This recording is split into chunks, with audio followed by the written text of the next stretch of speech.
So welcome everyone to the second session here of day 2, GIEQs 3, EUS evaluation and sampling of pancreatic cysts. I think it's an important subject. Pancreatic cysts are still a subject of debate during multidisciplinary discussions, and I think although we have significant progress in imaging and genetics, it's still very difficult to differentiate pancreatic cysts in certain patients. So the diagnosis, the correct diagnosis, is very important because when there's in some cystic lesions there is a risk for malignancy, and if we look at the patients with pancreatic carcinomas, 8% of them are originated in cystic lesions. So correct diagnosis is important, and we also should know which patients we put in a lifelong follow-up program, because it's not only a financial burden but also a psychological burden for those patients always to come back and have a fear of cancer. So we have to be careful and accept it that EUS is not the only technique to change the whole thing, and that's the reason why in the recommendations it's not recommended as the first line investigation, because it's also an invasive technique. Of course, it's recommended when there are clinical or radiological features that gives us concern or that are worrisome, and that you need further investigation, and that's really the indication for EUS. Yes.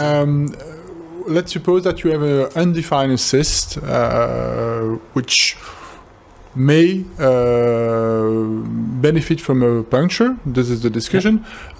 What would be if you have to add one criteria to decide if you do the puncture or not, concerning the size, what would be the size of the cyst where you do the puncture and you are not doing the puncture? The limits. The size of the cyst, yeah. Here they give 50 millimeters as more or less a cutoff value to do something if it's an undefined cyst. 15. Okay. 50 millimeters.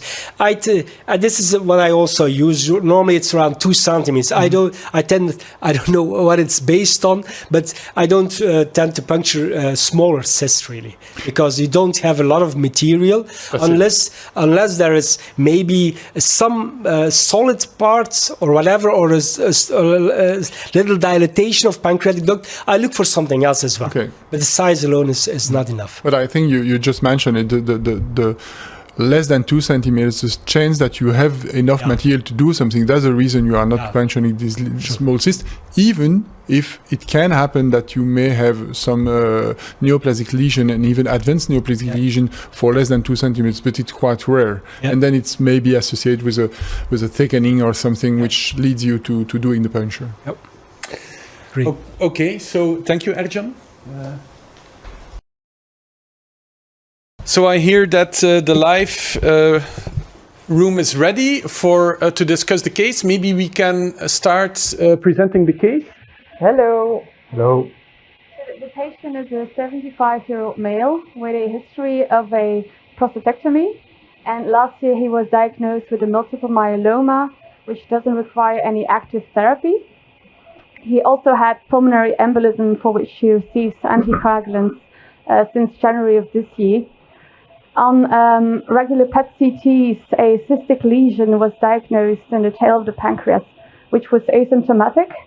But on follow-up MRIs, the lesion, which was suggested for a side branch IPMN, has grown 5 millimeters in comparison to the MRI in 2020, with also some slight dilation of the main pancreatic duct, which are 2 slight worrisome features, for which he was referred for a diagnostic echoendoscopy with sampling if possible. Okay, thank you. Hello everyone. Yeah. So I'm Christophe. I'm working with Helena, Sophie, Koen, Emily, I don't know where she is, Emily and Maureen, and Casper. He is our anesthesiologist, and Piet Wijfels. So we're looking here to our pancreas.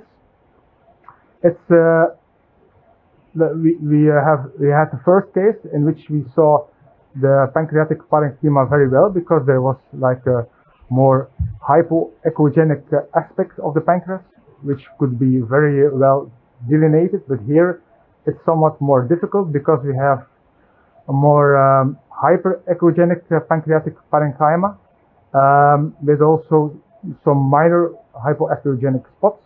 And then, in fact, we were able to detect the pancreatic duct just by following it, finding the cyst. So I was just turning to the cyst. You see the kidney here beneath us.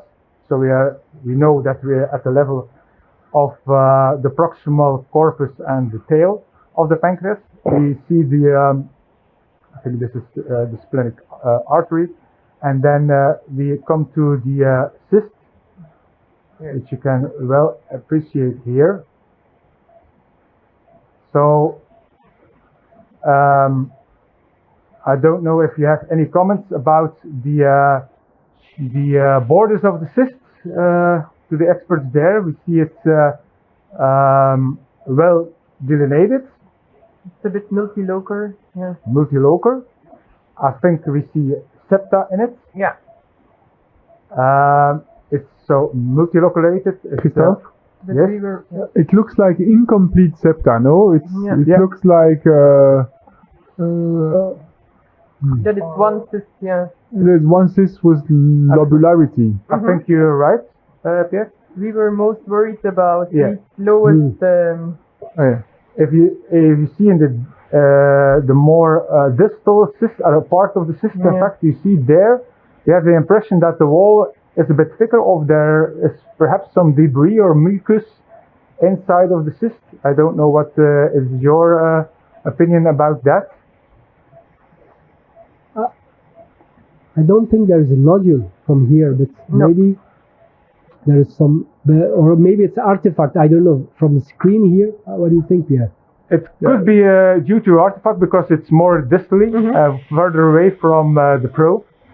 Because the other parts of the cyst, which are close to the probe, there you see that the cyst content is anechogenic, so it's fluid. It's not a mass. And then here you see, I think we can appreciate a connection between the cyst and the pancreatic duct. I don't know, Helena.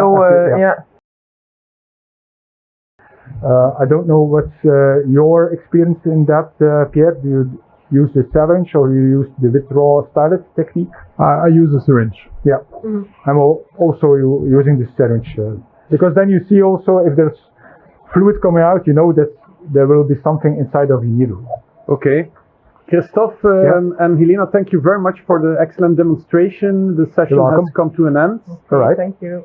You're welcome. Yeah. See you later. See you. Bye. Bye. And I would also like to thank my co-moderators. I think we had a very interesting session. Thank